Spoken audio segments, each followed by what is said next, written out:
going to remove the hood. Then you may remove the turbine cover.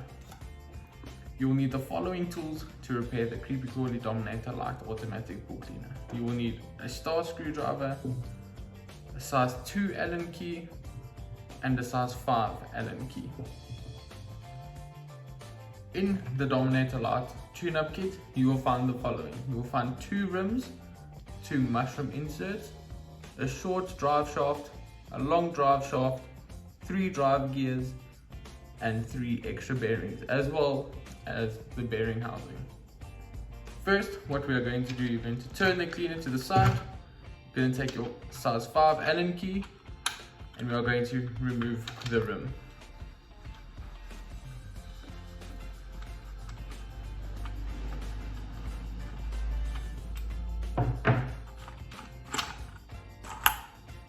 Here you will find the bearing housing with the outer part of the long drive shaft. You can turn it to the side and do the same to the right rim.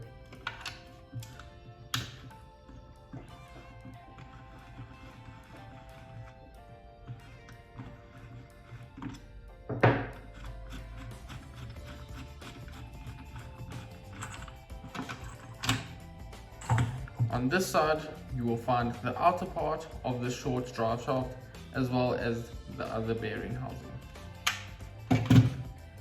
Now that the rims have been removed, we're going to go ahead and grab the outer part of the short drive shaft. You're going to give it a pull and you will find one of the bearings comes out with the shaft. You can take that bearing off and put it aside, as well as the old drive shaft. We're going to turn the units to the side. And once again, you'll find the outer part of the long drive shaft, and you will do the same. You will give it a pull and you will see the bearing housing comes out with it too.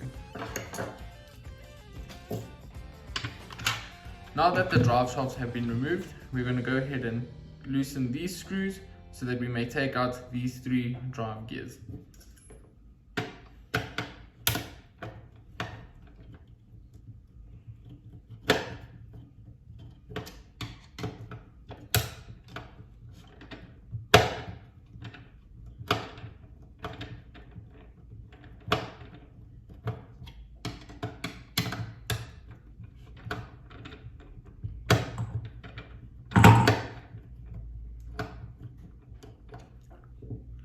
Once these screws have been loosened, you will put your star screwdriver inside and give it a push so that the stainless steel shaft can slip out. Now what you do, you take your turbine out, put it to the side so that we have now got access to the 3 drive gears. You're going to take your size 2 Allen key and you're going to put it in the side. As you will see, there are tiny holes there for you to put it in. And give it a push.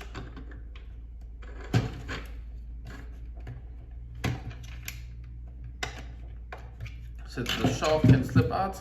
You take the long side, push it in, and you will see this gear comes loose. Once again, you'll take the old gear and put it aside and do the same with the other drive gear.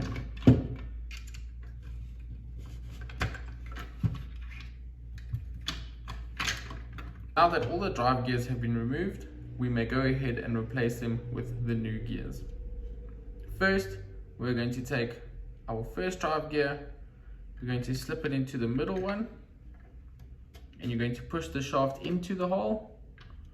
You're going to take your Allen key and ensure that it is pushed in all the way through. You're then going to take your second drive gear, you're going to put it into the gap, so that we may put the shaft into there.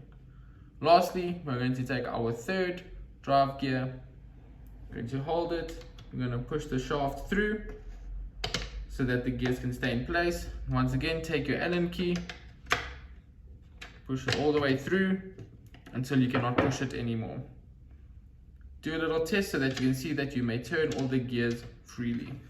Now, what we're going to do, we're going to tighten our screws to hold the shafts in place.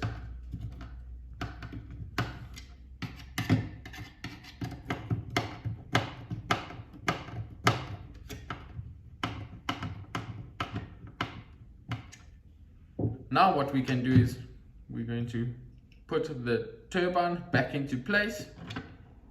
We're going to take our stainless steel shaft. We're going to fit it through the hole. Push it through the turbine. You can turn the cleaner to the side so that you may take the first reduction gear and slowly push the shaft through it. Take the second reduction gear, once again push the shaft through it, and we're going to take this cam, we're going to put it back, push the shaft through it so that we may feed it back into its place. Please ensure that the stainless steel shaft on this side is flush with the machine. Once all of that has been put into place, we're going to take our star screwdriver, going to tighten the screw.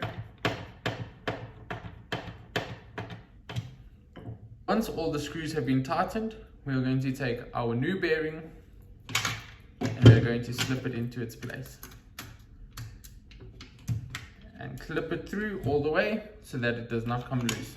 Second, we are going to take our drive shaft. We're going to fit the bearing onto the longer side, feed it through, and once again we're going to clip the bearing into place. You can turn the unit to the side and you can give it a test to ensure that everything has been put into the right place.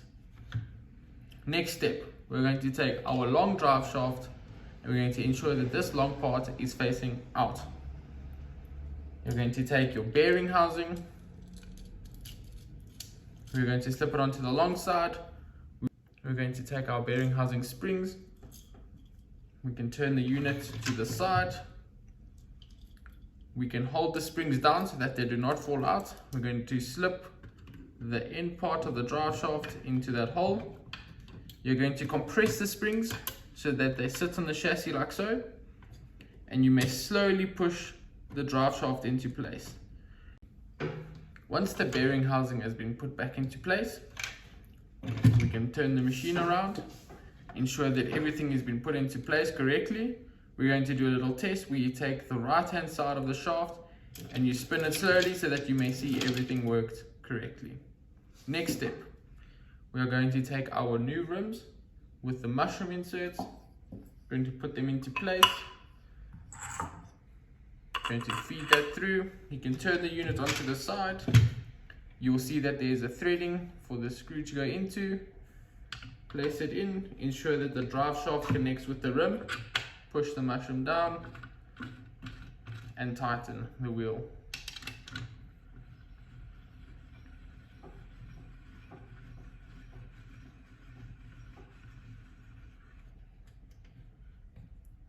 Tighten it a little bit so that the rim may stay on the machine.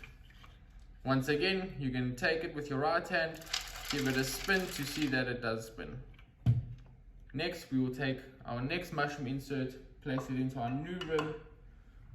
We're going to take our screw, place it into the mushroom and into the threading like the other wheel. And we can go ahead and tighten it.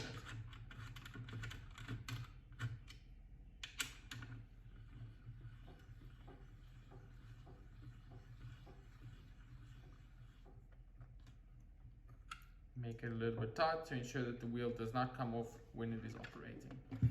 Now that we have put everything back together, we're going to take the right wheel, as this is the main drive wheel, and we're going to spin it to ensure that everything works perfectly. Then what we can do, we can take our turbine cover, we're going to place it onto the machine, make sure that it fits correctly. I'm going to take our hood cover, going to slip it on, clip it into place.